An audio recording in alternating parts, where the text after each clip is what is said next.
I was 13 when it happened. Halloween, the night I learned that some strangers are more than just strange. At the time, my best friend Ryan invited 2 other friends and me over for a sleepover after some trick-or-treating. His neighborhood was perfect for trick-or-treating. A quiet cul-de-sac with sidewalks lined with leaves and woods pressing up against the backyards. It just felt safe, as if small towns had a natural calming presence that cannot be explained, but palpably felt. We tore through the streets, laughing and racing from house to house in our costumes. Our plastic pumpkins sagged with candy. By the end of the night, we had already begun discussing which pieces we'd trade back at Ryan's when we arrived at the last house on the street. The house was different from others. The shutters hung crooked, and the paint peeled down from the siding. The porch light flickered weakly, barely holding on for dear life, but the bowl by the door was empty, so Ryan decided we'd knock. A pause, then the door creaked open. A tall woman leaned out. Her hair tangled, her skin sallow, and the sour smell of smoke clinging to her clothes. She smiled, showing her yellowed teeth.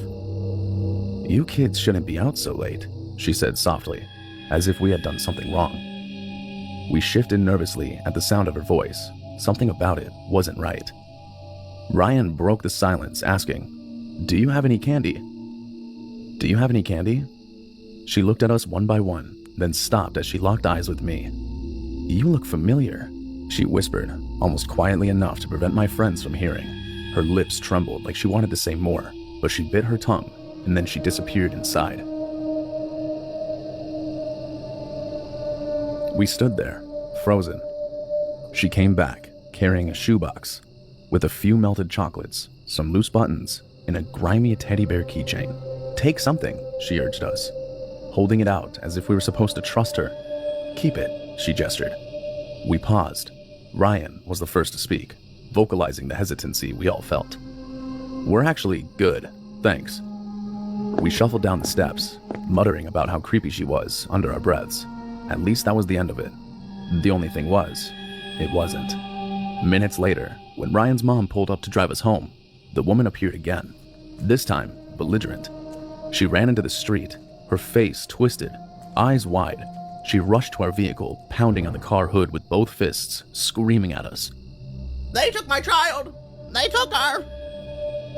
Ryan's mom quickly locked the doors and shouted for us to stay down. Neighbors rushed out while this was happening, dragging the woman away, insisting she was just confused and that she wasn't dangerous. But her eyes remained locked on me as she clawed against their arms. I'll never forget those eyes. We couldn't wait any longer. We had to go. Ryan's mom floored the gas, tires squeaking as we sped away. Back at Ryan's, we tried to laugh it off.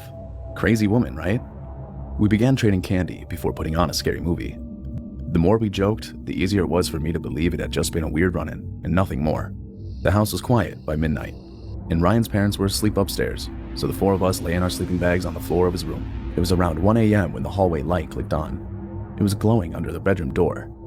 "Your parents?" I whispered just audibly enough for Ryan to hear. Ryan shook his head. His parents had gone to bed hours ago. There were no footsteps, and no door had opened after the light clicked on. Ryan cracked his door an inch. The hallway was empty, but the light burned. We were whispering about who could have turned it on when Dylan suddenly pointed. "Look." We looked through the big window that gave us a view of the backyard. There was a figure standing in the rain. I couldn't make it out at first, but the moment I did, my heart dropped. It was her, the woman who seemed to foam at the mouth at the sight of me. She didn't move in the rain. When she realized we had spotted her, she bolted into the darkness. Oh no, not good, not good. We scrambled, locking every door and pushing a chair against the back one. We waited for her attempts to break in, but nothing happened. None of us could sleep after what we had just seen. Every creak of the house was a reminder that she might be inside. We sat up, wide-eyed and alert. By the time morning came, Ryan's mom had us sit at the kitchen table. We could hardly say a word and only played with our food. She looked pale too, with dark circles under her eyes. "I didn't want to scare you last night," she said slowly, as if she were processing what she was telling us as she said it. "But I woke up and I thought I saw somebody standing over my bed. It looked like a woman. When I blinked and rubbed my eyes, she was gone."